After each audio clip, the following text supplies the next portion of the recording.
Welcome to the Slow Smoked Pigskin podcast. I'm Darren. And I mean Drew. And this is our podcast. What are you doing? You're not Aaron. You're not Drew. I think we should go.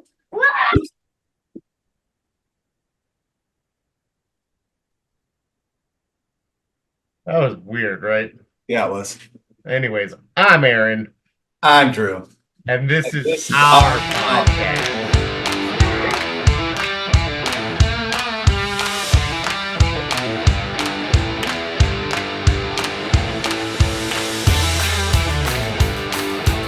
Hello, everybody, and welcome to episode 40 of the Slow Smoke Pigskin podcast.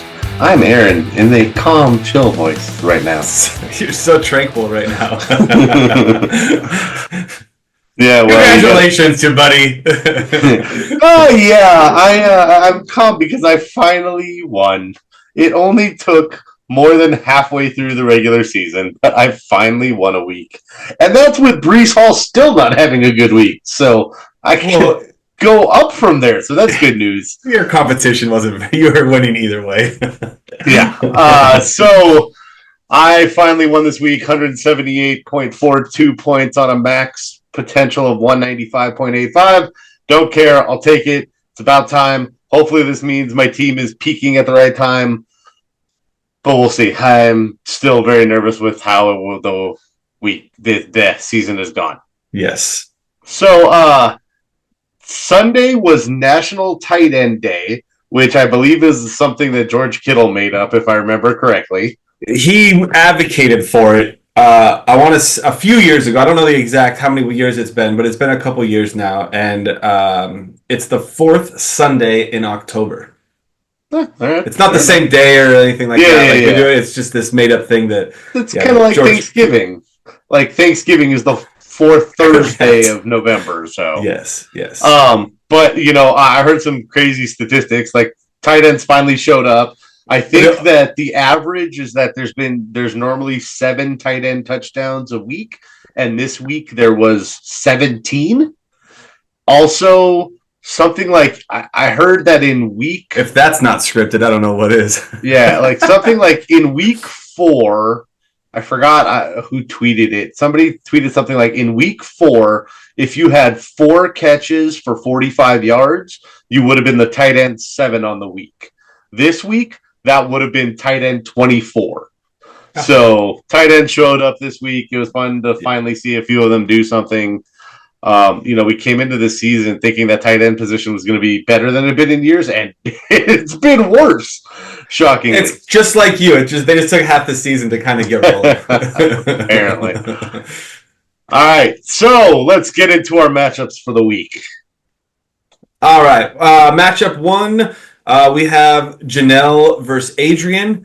Janelle kind of squeezed that one out, 143.33 points versus Adrian on 130.46. Janelle's perfect lineup would have been 181 points. And Adrian's would have been 163, almost 164 points. So both teams did pretty well. Janelle had George Kittle, our tight end, with 21, almost 22 points, and her Steelers went off for almost 17 points to lead her roster. Adrian had Bijan Robinson with 20 points, and Austin Siebert, I think I said that correctly, his kicker at 13 points. I don't know that one any better, so I'll let it slide. Let's go with it. And it looks right. Janelle's bust, pretty much one of her only busts on her lineup, was Jordan Addison at 3.2 points, and Adrian with Wandale Robinson at 5.5 points. And kind of the funny thing with him is like it was a bust, but it was only by a couple points. And really, Adrian's bench, he kind of had a good lineup. If he had to start Wandale, then he's glad he got that much out of him. I mean, yeah, right, yeah. Janelle did leave Puka on the bench. I don't know if she was just worried that he wasn't going to be back or what. I can't remember. If I talked to her about it, I'm sure if I say something bad, she'll yell at me for not helping her, but that's okay. But he put up 14.6, which isn't a huge day for him, but he was questionable coming into the day whether to be playing at all, and then he played a lot, got a lot of targets. He didn't get a touchdown, so that's why I only ended up with 14.6, but he's back looking strong. Yeah, he did exceptionally well for coming back after missing 7 weeks, I want to say. And 6 weeks, something like that. And like it was crazy because reports were he's got a couple more weeks. Then all of a sudden he was playing, and one thing I heard was that he didn't practice. Like his what I forgot what it was, a hamstring, whatever his injury or knee. Yeah, I think it was a knee. Oh, but either way, he hadn't practiced and just went full go, and I guess that dude's pretty tough. Didn't look like anything was wrong with him, to be honest with you. Yeah. So injuries for these teams. Derek Carr missed the game. He missed a couple with the ribs. They're expecting him back next week. As expected, Mike Evans missed with his hamstring injury. I've heard anywhere between week 10 and 12 for him. I can't remember when their bye week is. But it was expected for this to be a multiple week absence for Mike Evans. And then Stephon Diggs left the game on a non-contact injury. It looked like a lot of ACLs look, the play where somebody injures an ACL, and it turns out he did tear an ACL. He's done for the year. He's a free agent. I don't know what this is going to mean for Stephon Diggs' future. But and what it means for Houston. I mean, they still got Nico Collins out, so now you're down to just Tank Dell and some scrubs. So CJ Stroud already hasn't looked great. This hasn't been lived up to what everyone was hoping. And Mixon looks so good. They're a running team now. Pretty much, yeah. Yeah, Stephon Diggs was a big part of that offense too. So it's kind of his safety net. So we'll see. See what it means for Houston. All right, our matchup 2 was Josh versus Jason F. Jason took it with the most efficient manager of the week at 134.07 points with a max of 145.57. He beat Josh out with 103.52 points, and if he would have started a decent lineup, he would have had 152.74 points. That hurts. That always hurts. It's always hurts. Like, I don't mind losing. Like, I do mind losing. Like, it's unacceptable. But if you set the best lineup that you could set and your team just underperformed, like, that is what it is. Like, I can swallow that. But when you leave all those points on the bench, that sucks. But anyways, our booms for Josh was James Cook at 26.8 points and another tight end, Mark Andrews, at 12.10 points. Yeah, he's finally showing back up in our lives. I think it's 2 weeks in a row, 2 out of 3 weeks or something like that. Yeah. Yeah. I think he had 2 last week, one this week. So now, granted, he was a boom at 12 points because I think he was only projected like 6 points. So it's a pretty big boom. But hey, when you're not getting any production out of a tight end and you get 12 points, that's a win. Like that's a win for you. Jason had Jalen Hurts with 35.14 points. 3 rushing touchdowns. 3 rushing touchdowns. Come on, watch the game. That's crazy. I didn't watch especially when you've got Saquon in your backfield. Mm-hmm. Jamari Gibbs. Jameer. Dang it. It looks like Jamari to me. Okay. Jameer Gibbs. 19.8 points. Jameer. I'm going to write that 5 times and I'll get it next week. Josh's bust, Caleb Williams, 9.34 points. Like, I don't know. Rico Dowdle was in his starting lineup. I know he was questionable. He got 0 points, but he ended up not playing with an illness. I heard a podcast I listened to. They make fun of they make puns for people's names when they do good or bad for the week, and somebody called him Rico Dayquil. I was like, that's funny right there. That's a good one right there. So that's when you get 0 points out of somebody, you're not going to do very well. No. Jason had Chuba Hubbard busted with 8.1 points at 10.64. Really, that was the worst of his his most efficient lineup was he missed it by a couple points. The rest of his team pretty much overperformed. I think his kicker underperformed by a couple points, but it is what it is. Josh, if he had, instead of starting Rico Dowdle, started Tyrone Tracy, who left the game early and still had 22 points. Mm-hmm. And if he had decided to start any of his other quarterbacks other than Caleb Williams, because, Caleb got outplayed by Jaden Daniels. So, yeah. I don't know if that's 100% true.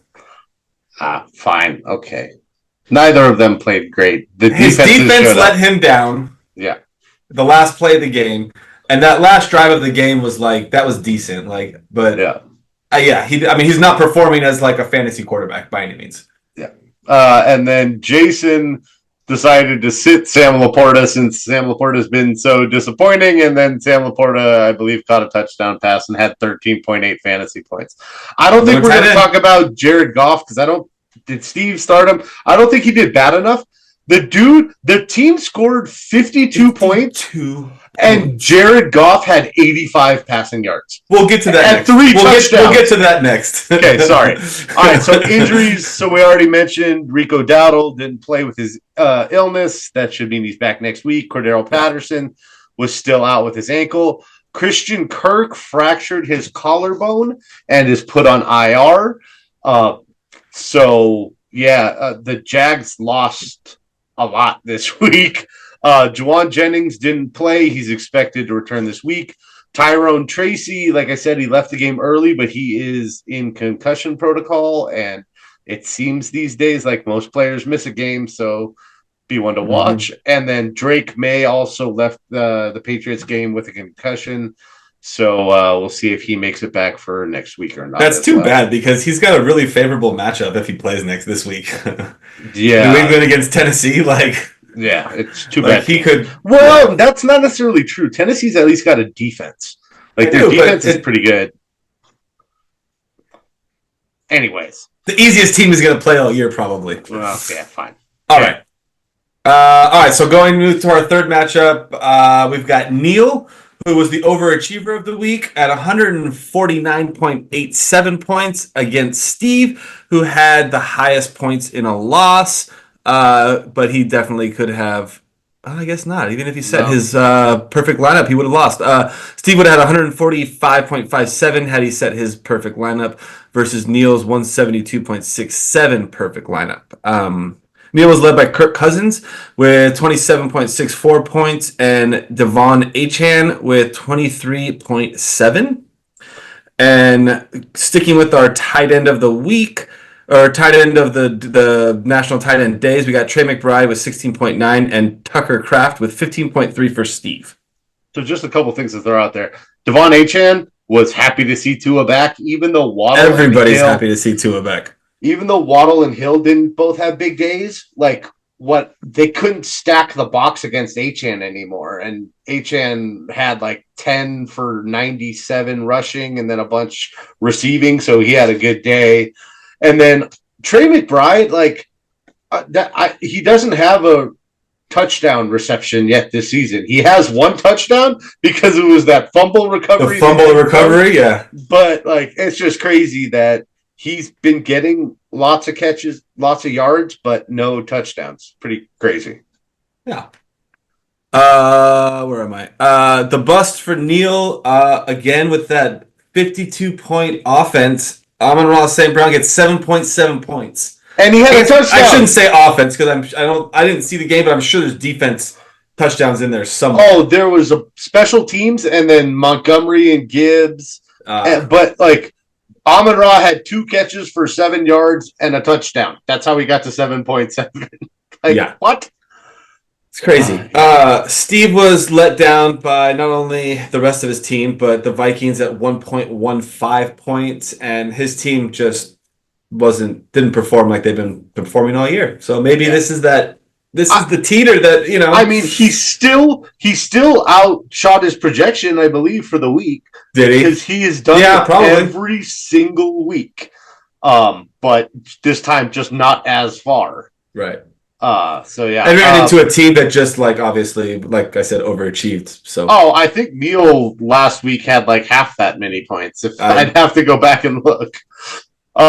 Neil just a little over that, but yeah. Yeah, Neil left Darius Slayton on the bench, who had 12.8, and Steve, he decided to go with Goff instead of sticking with Baker since Baker lost all of his receivers, and somehow Baker still had 23.3 points. I believe he threw for 300 plus and 3 touchdowns and 2 interceptions somehow without Mike Evans.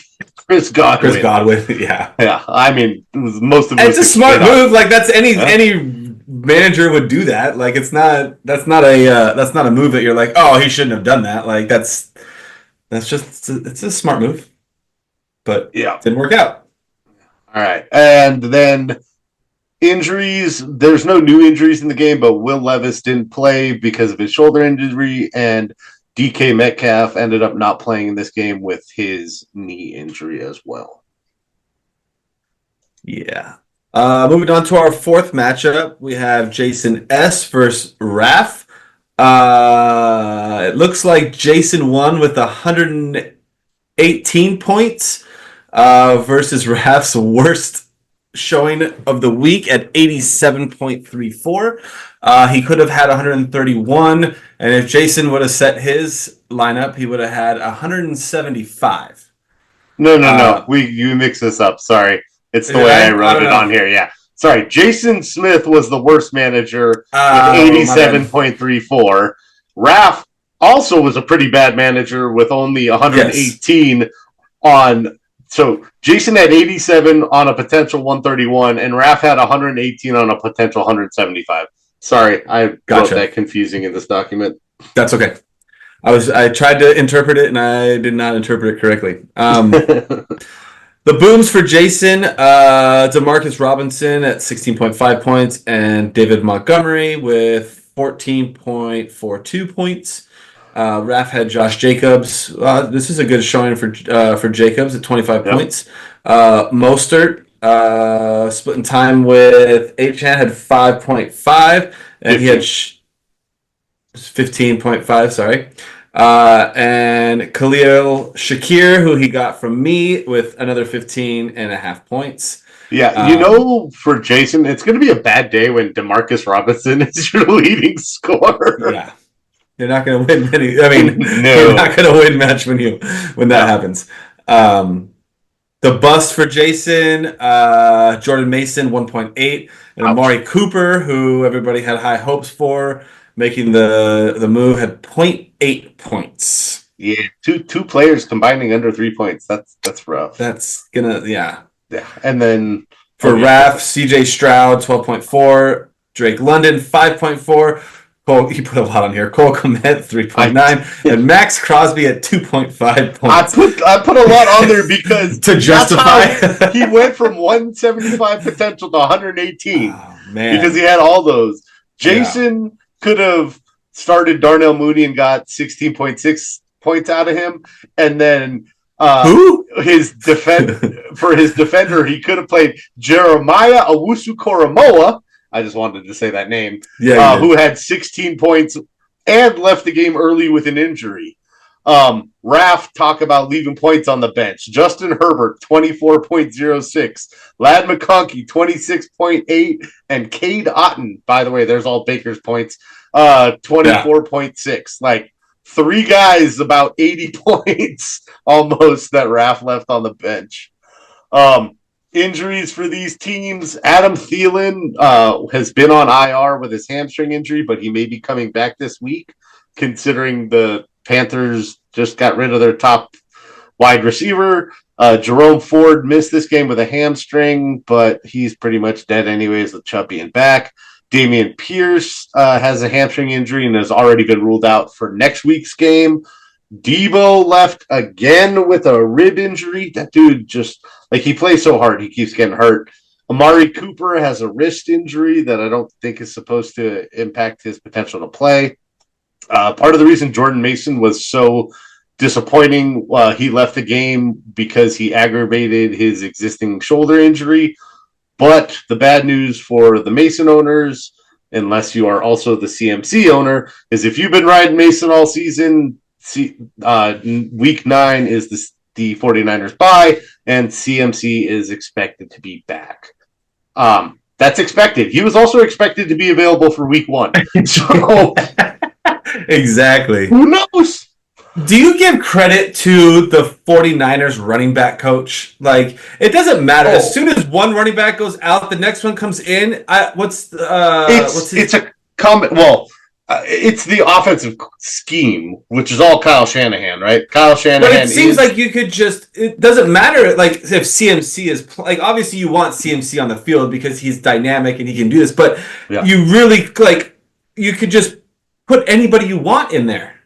Copy and paste. Boom. Oh, it's the same scheme. It's the same place. Yeah. Like, you get players to fit the scheme, and then they're obviously not completely interchangeable, but Isaac Guerrero, the rookie, came in. That's who it was. Came in after Mason was hurt, and he still looked good. Didn't look any different than Mason.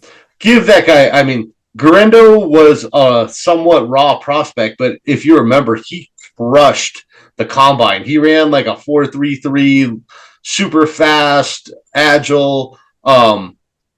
So Mike McDaniels took the same stuff over to Miami, right? You get a type of running back, these fast speed guys who can catch the ball, and they work real well in that system. And so, I know what you mean, though. Be like, how do you just take one guy out, plug another guy in, and it doesn't look any different? No. Because you look at some of these teams where their running back goes down, and it's just like, they have no run game. Yeah, exactly. All right, so we're moving on to our 5th matchup. The narrowest victory was Joe versus Eddie. Joe had 132.78 points versus Eddie's 130.24. If both lineups were set by with the best, have been almost 170 for Joe and almost 152 for Eddie. Joe was led by Brock Purdy with 25 points. Eddie's Detroit defense, 26.08. Kyle Pitts, another good showing of a tight end, and another good showing for Kyle Pitts, 23.10 points. And Marvin Harrison decided to catch a ball last week with 20 points. It's kind of crazy. Like, Eddie had the top scoring defense on the week and the top scoring tight end of the week, and still lost. It doesn't sound like he wants to win either. So yeah, which he got one win, I think, out of the week, but I'm not sure. Joe's bust was Nick Chubb with 5.2 points, and Jalen Waddle, which we spoke briefly of before, 6.5 points. Eddie was let down by his quarterback Jordan Love, and obviously we talked about Christian. No, we didn't talk about different Christian. Christian Watson had 5.9 points. Yeah, I mean, Jordan Love left in the 3rd quarter. That's why he only had 6.74. Yeah. He has a groin injury, and not sure he may still be playing next week. Bench heroes. Calvin Ridley finally had a good week. He had 15 targets, and I think he had 10 for 143 and a touchdown or something like that. So finally he had a good week. All they had to do was get rid of D-Hop and have no one else to throw the ball to. Chris Olave, Joe left on the bench with 14.7, and Josh Downsy left on the bench with 20.5. Joe left a lot of wide receiver points on the bench, apparently. Yeah. Eddie could have started Noah Brown, who ended up with 14.8 points, but I believe that was basically all on one play as he broke the hearts of all Bears fans in the process. Yeah. We were in that was Monday night game, right? No, that was Sunday night game. No, that was that was like the last game. It was the day game, the second game, the 1:00 game, but it was like the last one to air. Oh, that's so right. Everybody was watching. Yeah, I was sitting there watching it at Great Wolf Lodge and just started yelling, and Janelle's like, "What?" I'm like, "Oh my God, he caught it. I know. And I didn't care who won. I really just wanted the Bears to win because like I had picked them to win in our pick'em thing, and not many people did. So I was like, sweet, that was my in. Yeah. Oh man. Yeah. Like it's so I don't know if I think I sent it in a group text somewhere, but like the defensive back that ended up tipping the ball. Did you see what he was doing pre-snap? Yeah, the one during the snap. Yeah, the one who was talking crap to the crowd, then went, oh crap, the play's happening, ran over, tipped the ball up when you're supposed to bat it down, and now allowed. Or he's actually supposed to be getting the guy behind him. As soon as that ball's tapped, you tackle everybody because that's legal. Yeah, nobody should have been. There was the Commander's receiver should not have been the furthest back person. The ball should not have been tipped up. It should have been batted down, but it's what it is. Yeah, but I think they did appeal. Oh my God, they're supposed. Did you put that in the news? I don't know. I didn't put it here. I think I sent it. So apparently the Bears have appealed it, and there's a potential that if it gets approved, I guess it couldn't have got approved because it would have been today. But they were appealing, and there was a slight potential that if it was approved, that they would have had to play get all the teams together on Wednesday to play one last play over. But there was two holding. One was holding. I'll give them that. But when you're scrambling like that, you kind of get away with a little bit more. But dude, there's penalties on every play. Right. You had the whole game to win that game, and you chose not to. Yeah, like Sam Darnold didn't get his face almost ripped off by the Rams defender, who then acted embarrassed because he made a mistake. Oh my God! Oh wait, I won the game! Yay! They didn't call it. Good. Yeah, that was bad. All right, injuries. So I already mentioned Jordan Love, Alvin Kamara. He's apparently been playing with a broken hand since week 5 and broken ribs since week 3, but he just keeps going out and playing. So good for him. Yeah. Tyler ribs suck. Hand I can see you can play through that, but ribs suck. Yeah.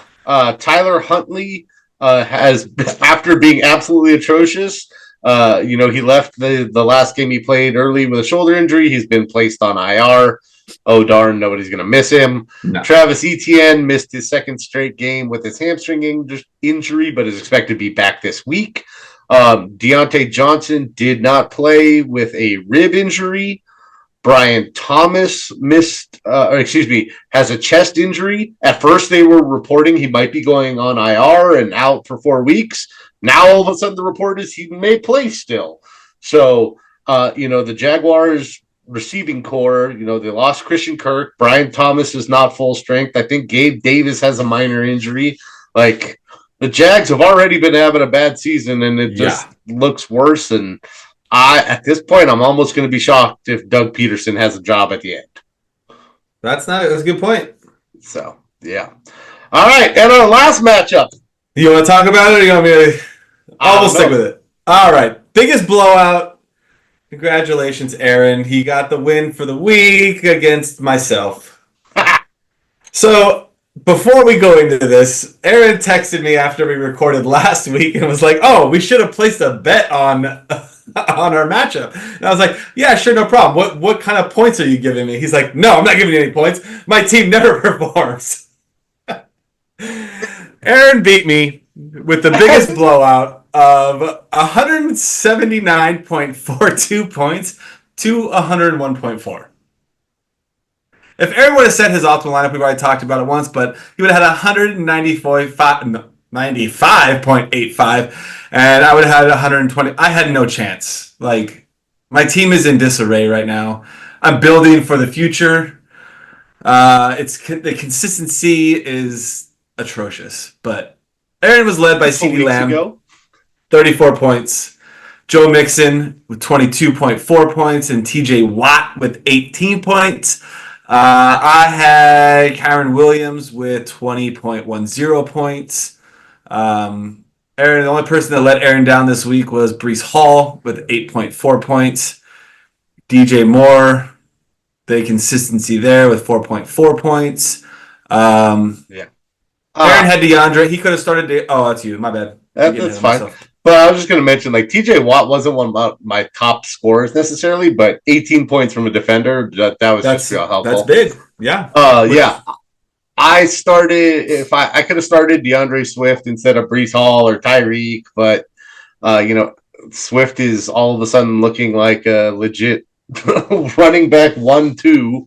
Yeah. I could have started the Chargers D, who was the top scoring defense left on a bench for the week, although I think they only had a couple more points than the defense I started, so it wasn't a huge impact.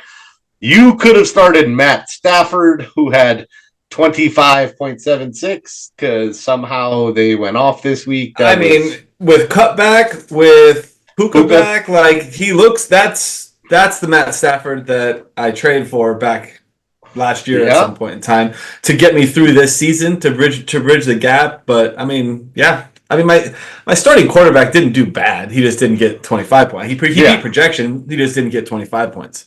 Exactly. Tajay Spears missed a second game in a row with a hamstring. He may be back. Alvin Lazard missed the game with a chest injury, and it's already been listed that he's going to miss Thursday.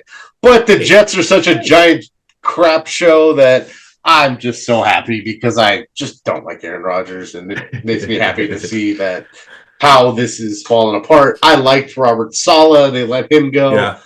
By the way, he's apparently taken some role now with the Packers.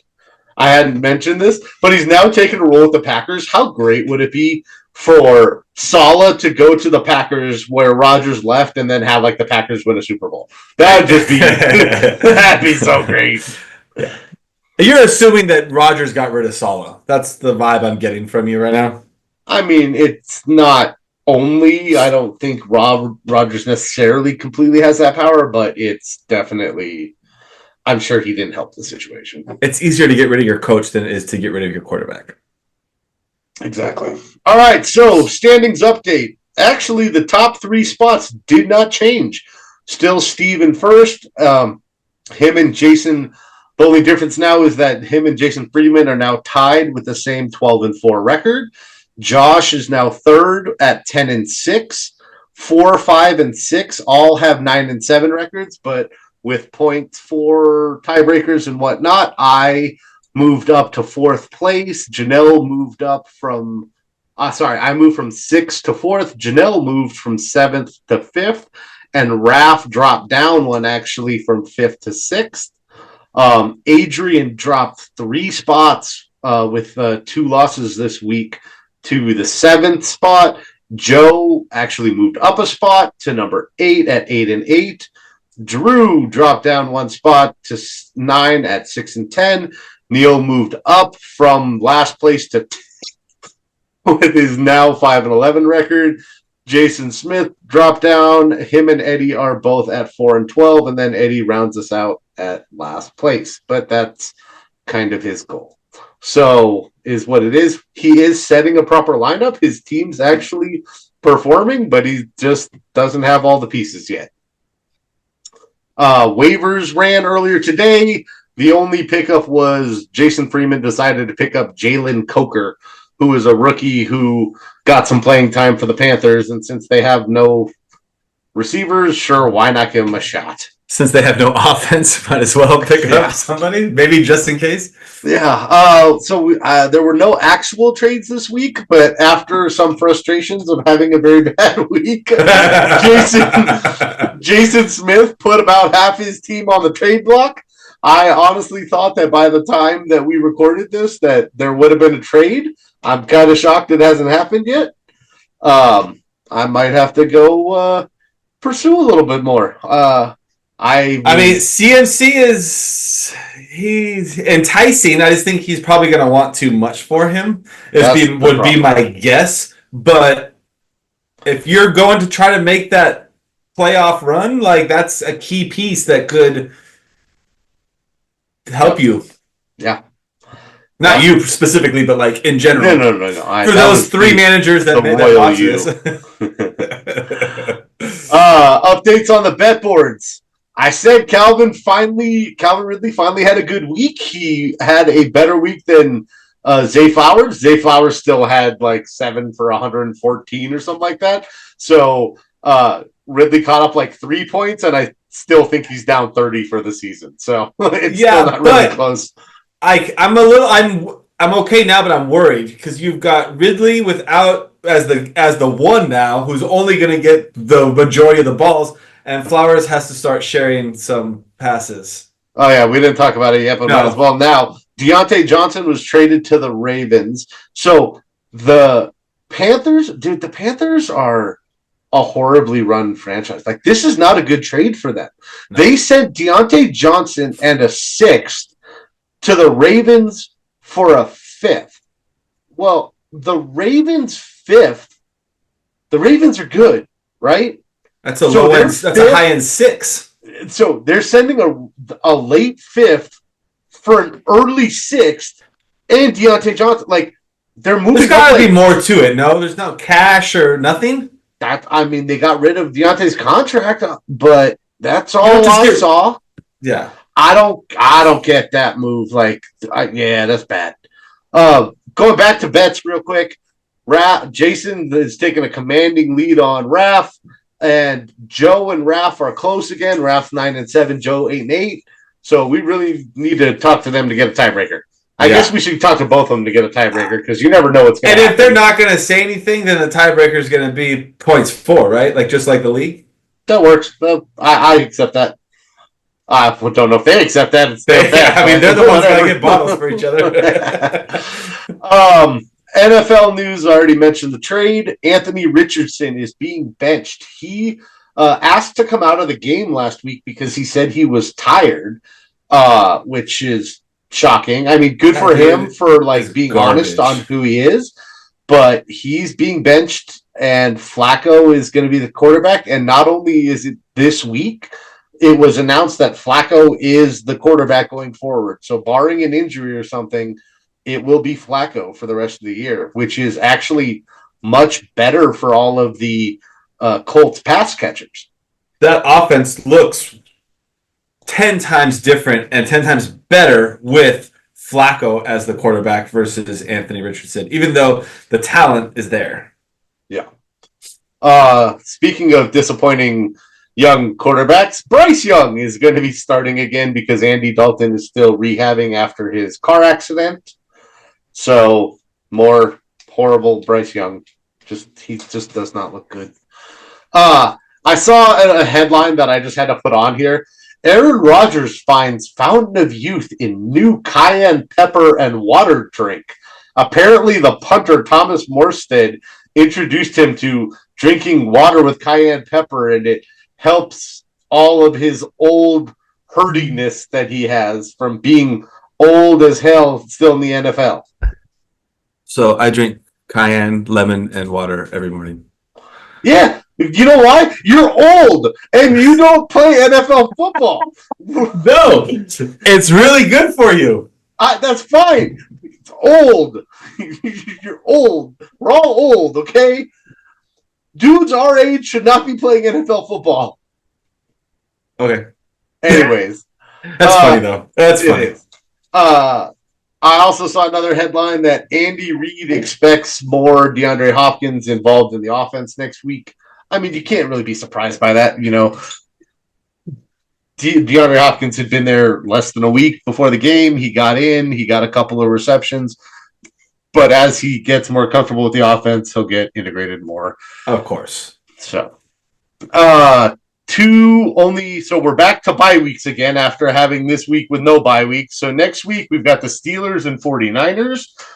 It's probably real good for the 49ers considering how many injuries they have. Yeah. The Steelers, I hate to say it, their offense looks better with Russ than it did with Justin Fields. So, yeah.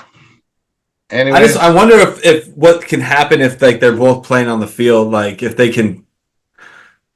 I heard that there was some schemes that they were trying to do, where they were going to do interchangeable quarterbacks. But I mean, I don't know. They look good with they look good with Russ, and I think Fields was inactive with a slight injury, if I remember correctly. Yeah, something happened on a quad, hamstring, something like that. Yeah. So we'll see. Yeah. All right, so that's it for this week. We'll enjoy another week. Hopefully, my team keeps showing up, and I just get to tell you guys every week that I'm the winner. because I need that to I happen. hope that's not true. Probably Go not. Dodgers. Yeah. All right, yeah. I need to go watch the World Series now. All All right. right. Cheers, buddy. Cheers, dude. Bye.